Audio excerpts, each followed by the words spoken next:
Non veg खाणाऱ्या व्यक्तींना धोका जास्त असतो, यावर तुमचं काय मत आहे? जर मी असा उल्लेख केला की चिकन खायचंय किंवा मटन खायचं, तर तुमच्या पुढे कुठली रेसिपी येते किंवा कुठली डिश येते त्याची?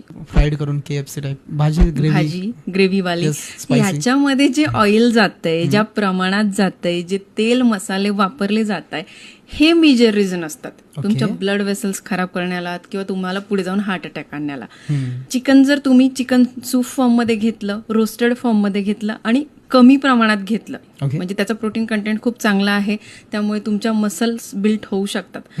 पण त्याला जर तुम्ही फ्राय वगैरे करून खात असाल तर ऑफकोर्स ते तुमच्या बॉडीमध्ये जाऊन कोलेस्ट्रॉल लेवल तुमचे हाय करणारे, फॅट डिपॉझिशन तुमचे वाढवणार आहे. रेड मीट जे असतं याच्यामध्ये फॅटचं कंटेंट खूप जास्त असतं. म्हणजे कंटिन्यू ह्या पद्धतीने म्हणजे एक्स्ट्रा फॅट असलेले जे मीट आहे ते घेत असतील, चिकन सुद्धा ह्या फॉर्ममध्ये जर जास्त प्रमाणात घेत असतील तर त्यांच्या बॉडीमध्ये फॅट डिपॉझिशन वाढतं. अंडी जी आहे येलोमध्ये थोडे फॅट कंटेंट जास्त असतं.